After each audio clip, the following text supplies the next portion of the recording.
Hello, welcome to the TV room. David Bradley here. I have in my hand a Moss SID chip, a 6581, and at this moment I'm just going to very carefully shine up the pins a bit because you see micro corrosion happens. Anyway, the reason I'm doing this is I'm going to test this SID chip in this Commodore 64, and it's never a bad idea. Actually, it's a very good idea. Just make sure that the pins don't have any, what we call micro corrosion. So there, I'm sure that they are all fine and they are dandy. You can see that this is, in fact, a 6581 chip. I don't know if you can see that, but it's made, did I say 2184? 2184. Okay, at the end of the chip, there's a little kind of an indent. That's the witness mark. Just make sure you get the chip in the right way around. And then you line it up into the socket. Gently, gently but firmly. Gently but firmly.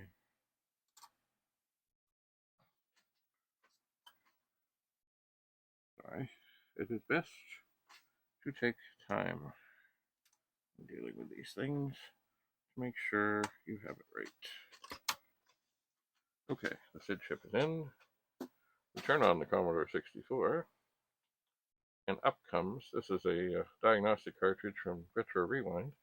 I don't have the harness hooked up, so some things will report as bad, but what we're here to do is hear the SID chip. That's why we're here. Because yes, I will be offering this for sale. It is best, of course, if you have a Commodore 64 where the SID chip is in a socket. And if your sound isn't working, that's a shame. That is a real shame. It is. So we're almost through to the testing stage. There it is.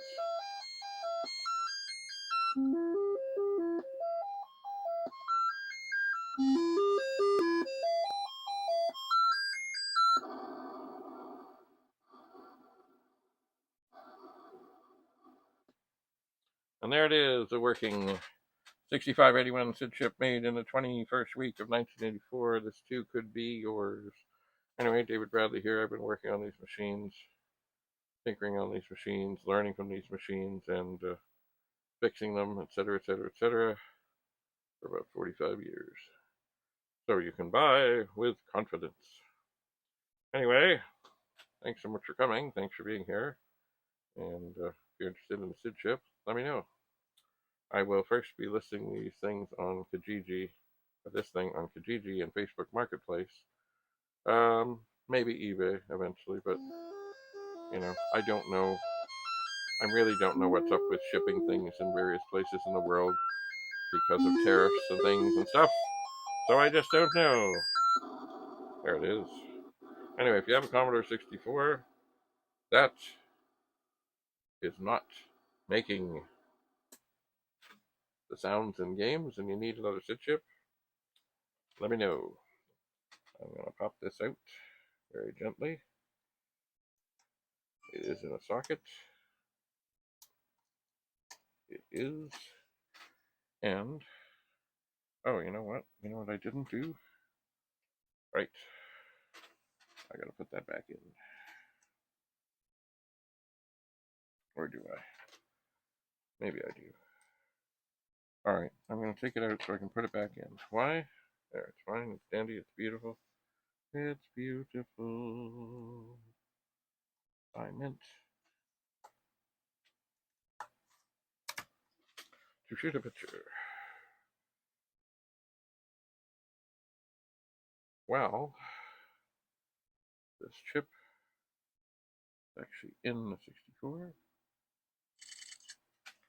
I'll shoot from two different angles.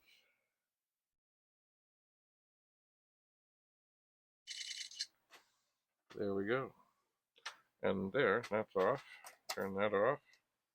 Pop this out. And the next thing I'm going to do, in preparation for listing this, is pop this out. Now the next thing I'd like to do, if I'm able to do it, is find a disc jacket that actually says Commodore. And I may or I may not have one handy here. I may not.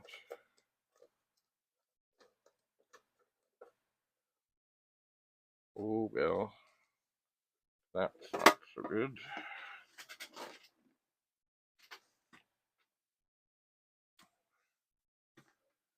But perhaps over here, yeah, I have a few discs around. Oh yeah.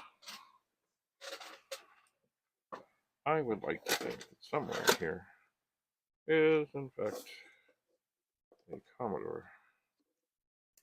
It's not the one I would like, but I might have to do.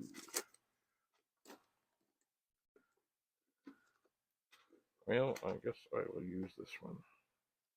This has some discs in it. I've written a program to help test things. Alright. So, I will take this, put this chip on here. I will take, oh, why did I end up on square? I don't know. Anyway, I will shoot this chip on the disc jacket.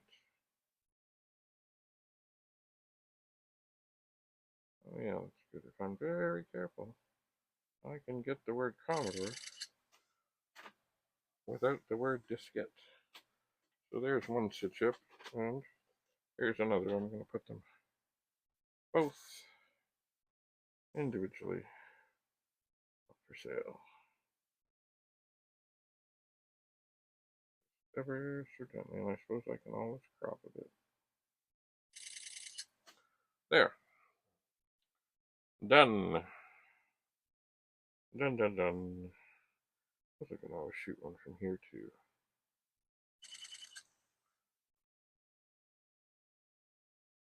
There it is. Inside of a Commodore 64. Lovely. Alright. So that's it. That's all. So thanks for coming. And maybe one of these SID chips will help you get your gaming machine back to life. Have a lovely day. Bye for now. David Bradley, signing off.